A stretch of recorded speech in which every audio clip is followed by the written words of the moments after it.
तहसील कैसरगंज के अधिवक्ताओं ने बेनामा पंजीकरण की प्रक्रिया में हाल ही में किए गए बदलावों के खिलाफ जमकर विरोध जताया। अधिवक्ताओं ने एसडीएम कैसरगंज अखिलेश कुमार सिंह को मुख्यमंत्री उत्तर प्रदेश को संबोधित ज्ञापन सौंपा और 3 दिनों तक रजिस्ट्री कार्य न करने का फैसला लिया। ज्ञापन में बताया गया कि पंजीकरण प्रक्रिया में ओटीपी सत्यापन, पैन कार्ड और वोटर आईडी की अनिवार्यता जैसे नियम ग्रामीण व कमजोर वर्ग के लोगों के लिए मुश्किलें खड़ी कर रहे हैं। अधिवक्ताओं का कहना है कि ये बदलाव न केवल जनता के लिए अव्यवहारिक हैं, बल्कि अधिवक्ताओं के कामकाज में भी बाधा उत्पन्न कर रहे हैं। कैसरगंज अधिवक्ता संघ की 29 जुलाई को हुई बैठक में यह तय किया गया कि 29 से 31 जुलाई तक अधिवक्ता किसी भी बेनामा की रजिस्ट्री नहीं कराएंगे और शांतिपूर्ण विरोध दर्ज कराएंगे।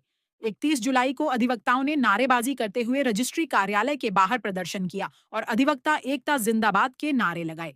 सब रजिस्ट्रार प्रज्ञा यादव ने बताया कि ज्ञापन उन्हें भी प्राप्त हुआ है और उसे उच्च अधिकारियों तक भेजा गया है। उन्होंने माना कि बदलावों के कारण जमीनी स्तर पर परेशानियां हो रही हैं, लेकिन उन्हें निर्देश मिले हैं कि बदलावों में फिलहाल कोई संशोधन नहीं किया जाएगा। कैसरगंज अधिवक्ता संघ के महामंत्री अजय प्रताप सिंह ने कहा कि अगर शासन ने समाधान नहीं निकाला तो अगली रणनीति तय करने के लिए फिर से बैठक की जाएगी। सबसे पहले आपका परिचय जानना चाहेंगे हम, बताएं। हम उपनिबंधक कैसरगंज हैं, प्रज्ञा यादव। अच्छा, आपके यहाँ रजिस्ट्री जो हो रही हैं उस क्रम में कुछ नए बदलाव किए गए हैं शासन द्वारा, क्या बदलाव हैं वो? देखिए, शासन द्वारा थोड़ी स्ट्रिक्टनेस दिखाई गई है, तो जो पक्षकार हैं उनका ओटीपी आएगा उनके फ़ोन पे।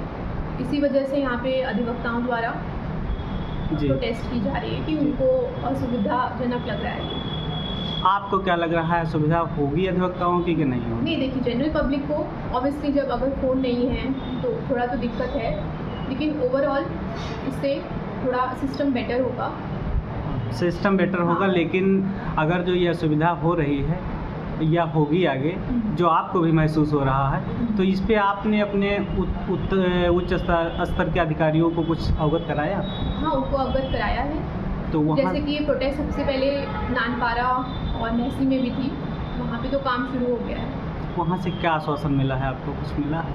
कुछ अधिकारियों से देखिए, सिस्टम ओटीपी का यही रहेगा। सिर्फ ये है कि जो उसका समय है वो हमारे आईजी सर ने कहा है कि वो इंक्रीज करेंगे। अच्छा, ओटीपी का सिस्टम जिसका विरोध अधिवक्ता कर रहे हैं, हाँ, उस पर किसी प्रकार का कोई बदलाव नहीं होगा, ऐसा आपके ऊपर से बताया गया है? सिस्टम यही रहेगा। सिस्टम यही रहेगा, ऐसी जानकारी आपको प्राप्त हुई है। महामंत्री जी, आपके संघ द्वारा जो इस समय वर्तमान में प्रदर्शन किया जा रहा है और एक ज्ञापन दिया गया है, क्या कारण है, किस लिए ज्ञापन दिया गया है और क्यों प्रदर्शन किया जा रहा है?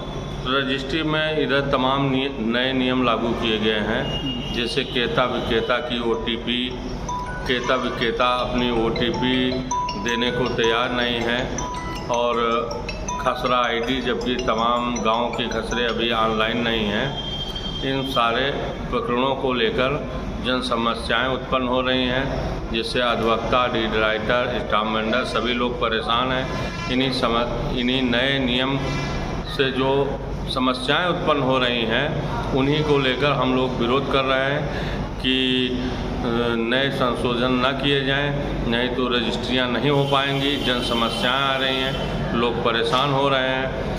इधर देखा गया है कि ओटीपी लोग नहीं दे रहे हैं, बैंक खातों से लोगों के पैसे गायब हो जाते हैं। इन सब चीज़ों को लेकर जो अनपढ़ और क्षेत्रीय जनता है वो ओटीपी देने को तैयार नहीं है। ये समस्याएं हम लोग माननीय मुख्यमंत्री जी को एसडीएम महोदय के द्वारा ज्ञापन दे करके आज हम लोगों ने पहुंचाया है।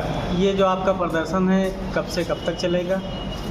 ये 3 दिन के लिए फ़िलहाल हमारी कार्यकारिणी ने निर्णय लेकर के और 3 दिन के लिए किया है। आगे जैसा सदन तय करेगा उस प्रकार कार्रवाई की जाएगी। आगे आप बैठक करेंगे और जो सदन तय करेगा उस हिसाब से आप आगे का जो है वो रणनीति करेंगे? हाँ हाँ हाँ।